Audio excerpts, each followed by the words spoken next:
Hi friends, ഇന്ന് ചെറിയൊരു video ആണ്. 4 മണിക്ക് എടുക്കുകയാണ്. ഗോതമ്പ് പൊടി കൊണ്ട് വട ഉണ്ടാക്കുന്നത് എങ്ങനെയാണെന്ന്. അപ്പം ഞാനത് ഉണ്ടാക്കുമ്പം അത് വീഡിയോയോട് അങ്ങ് എടുക്കുന്നതേ ഉള്ളൂ. നമുക്ക് എല്ലാവർക്കും അത് കണ്ടിരിക്കാം. രുചികരമായ വട. അപ്പം അതിന് പാൻ വെച്ചു.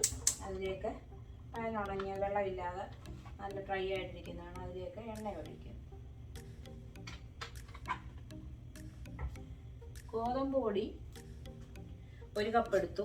അതിനെ ഒരു വലിയ സവാളയുടെ ഹാഫ് എടുത്തു. സവാള, പച്ചമുളക്, ഉപ്പ് ഇത്രയും ഇട്ട് നല്ലതുപോലെ ഇളക്കി ഒരു 10 മിനിറ്റ്സ് വെച്ചേക്കണം. അപ്പം ഞാനത് ഓരോന്നും എടുക്കുന്നത് കാണിച്ചില്ല. പച്ചമുളകും ഉള്ളിയും ഉപ്പും ഇട്ട് നല്ലതുപോലെ ഇളക്കിയിട്ട് സ്വല്പം കരിയാപ്പിലയൂടെ വേണമെങ്കിൽ ചേർക്കാം. ഞാൻ കരിയാപ്പില ഇട്ടില്ല. എന്നിട്ട് ഇഞ്ചി, ഫസ്റ്റ് ഓഫ് ഓൾ ഇഞ്ചി കൂടെ ഇടണം. ഇഞ്ചി കൂടെ ഇട്ടെങ്കിലേ അതിൻ്റെ നല്ല ടേസ്റ്റ് വരത്തുള്ളൂ. അപ്പോൾ ഇഞ്ചി, പച്ചമുളക്, ഉള്ളി ഇത്രയും സംഗതികൾ മറ്റേ വടക്കെടുക്കുന്നത് പോലെ തന്നെ എടുത്ത് ഒരു 10-15 മിനിറ്റോളമായി ഞാൻ ഇളക്കി വെച്ചിട്ട് ഇനി നമുക്കത് ചൂടാം. എണ്ണ നല്ലതുപോലെ ചൂടായതിന് ശേഷം കൈ സ്വല്പം വെള്ളം തൊട്ട് ഇങ്ങനെ വെള്ളം തൊടണം. എന്നിട്ട് ഒരു ചെറിയ ഇത്രയും മാവ് എടുക്കുക. അവനവൻ്റെ സൗകര്യം പോലെ ചെറുതോ വലുതോ. എന്നിട്ട് നടുക്കൊരു ഹോളിടണം.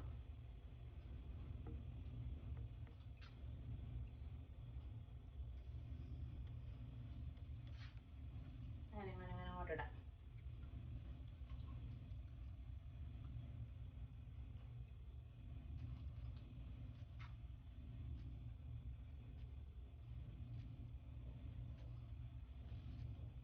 ഷേപ്പ് ഇല്ലാതെ വേണമെങ്കിലും ഇടാം. ഞാൻ നടുക്കൊരു കിഴുത്ത് ഇട്ടെന്നേ ഉള്ളൂ. ഷേപ്പ് ഇല്ലാതെ ഏത് രീതി വേണമെങ്കിലും ഇടാം.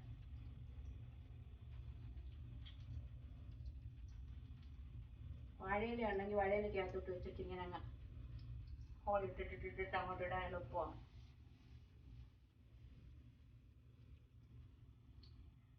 നല്ലപോലെ ഇച്ചിരി ഇഞ്ചിയൊക്കെ ചേർക്കണം ഗോതമ്പ് പൊടിക്ക്.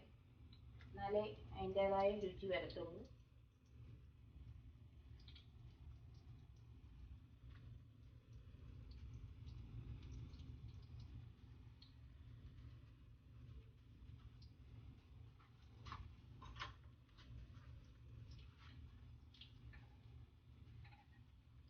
ലൂസായിരിക്കണം. മാവ് കുഴയ്ക്കുമ്പം ഹാർഡായിട്ട് ഇരുന്നാൽ പൊങ്ങത്തില്ല. സ്വല്പം ലൂസായിരിക്കണം. നല്ല ഈ ഇളവ് നല്ലതുപോലെ ഒരു ബ്രൗണിഷ് കളർ വരുന്നുണ്ടേ. മറ്റേ വടകൾക്കൊക്കെ ചെയ്യുന്നത് പോലെ തന്നെ തിരിച്ചിടുക. സൂപ്പർ വടയായിട്ട് നമുക്ക് കിട്ടും. മാവ് ഒരു 10-15 മിനിറ്റ് ഒന്ന് കുഴച്ച് വേണം. സ്വല്പം ബേക്കിംഗ് പൗഡർ കൂടെ ചേർക്കുക, ഒന്ന് പൊങ്ങിക്കിട്ടാൻ. അടിപൊളി വടയായിരിക്കും. ഉഴുന്ന് വടയുടെ കൂട്ട് തന്നെ. ടേസ്റ്റ് സ്വല്പം വ്യത്യാസം വരുന്നേ ഉള്ളൂ. അതേ രുചി തന്നെ, അതേ രീതിയിൽ തന്നെ നമുക്ക് കിട്ടും. കണ്ടോ, നല്ല ഭംഗിയായിട്ട് പൊരിഞ്ഞു വരുന്നുണ്ടോ, പൊങ്ങി. കണ്ടോ, ഉഴുന്ന് വട ആണോ അതോ ഗോതമ്പ് വടയാണോ എന്നുള്ള സംശയം വരും നമുക്ക്. 4 മണിക്ക് അങ്ങനെ ഇരിക്കുമ്പോൾ ഇങ്ങനെയൊക്കെയുള്ള കാര്യങ്ങൾ ഉണ്ടാക്കി കഴിക്കാൻ ഒരു എൻ്റെ ഒരു രീതിയാണ്. എന്തെങ്കിലും കൊണ്ട് ഇന്ന സാധനം ആകുമെന്നൊന്നുമില്ല. ഇങ്ങനെ ഗോതമ്പ് പൊടിയോ റവയോ അരിപ്പൊടിയോ എന്തൊക്കെ വെല്ലമൊക്കെ ഇങ്ങനെ ഒന്നുണ്ടാക്കുന്ന രീതി.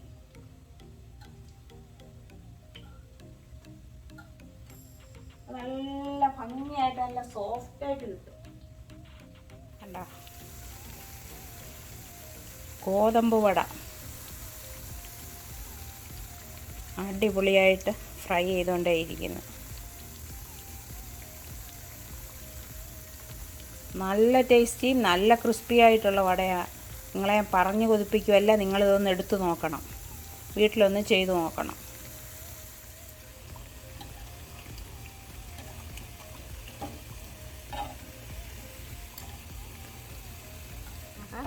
വട റെഡി ആയിട്ടുണ്ട്. നമുക്ക് എടുക്കാം.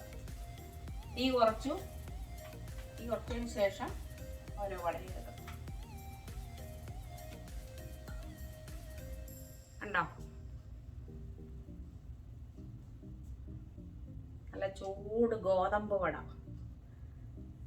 ഉള്ളിവടയല്ല, ഇത് ഗോതമ്പ് വട. ഉള്ളിവട എന്ന് പറയുമ്പോൾ ഒത്തിരി ഉള്ളി ചേർത്ത് ഉണ്ടാക്കുന്ന ഉള്ളിവട. ഇത് നല്ല ഗോതമ്പ് വട. ഞാൻ മുറിച്ചൊന്ന് കാണിക്കാം. കണ്ട ക്രിസ്പി ആയിട്ട് ശബ്ദം കേട്ടിട്ടുണ്ട്. ക്രിസ്പി അതിനോടൊപ്പം ഇതിനകം കണ്ടാൽ നല്ല സോഫ്റ്റ്നെസ്. കണ്ട, നിങ്ങളെല്ലാവരും ഇത് വീട്ടിലൊന്ന് ട്രൈ ചെയ്ത് നോക്കണം. ഉഴുന്നില്ലെങ്കിലും നമുക്ക് വട തിന്നാൻ പറ്റും. ഗോതമ്പ് വട. കണ്ട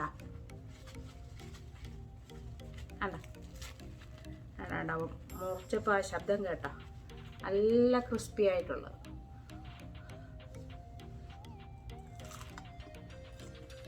നല്ല ടേസ്റ്റി ആയിട്ടുള്ള വട. അപ്പോൾ ഇതിനൊരു ചെറിയ ടിപ്പ് കൂടെ ഞാൻ വേണമെങ്കിൽ പറഞ്ഞുതരാം. നമുക്ക് ദോശയൊക്കെ ചുട്ട് അതിൻ്റെ ബാക്കി വരുന്ന മാവ്, ഇന്നിപ്പോൾ ഞാനത് ഇതിനകത്ത് ചേർത്തിട്ടുണ്ട്. ഒരു 2 സ്പൂൺ ദോശമാവ്. ആ ബാലൻസ് വരുന്നത് മതി.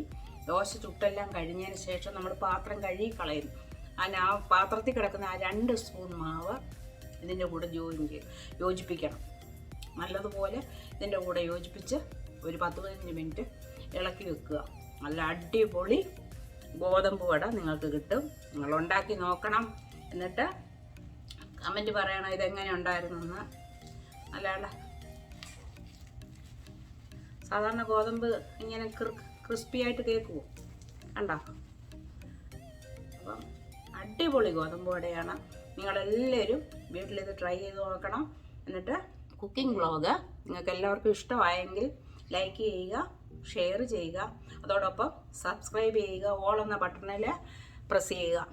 Okay, bye.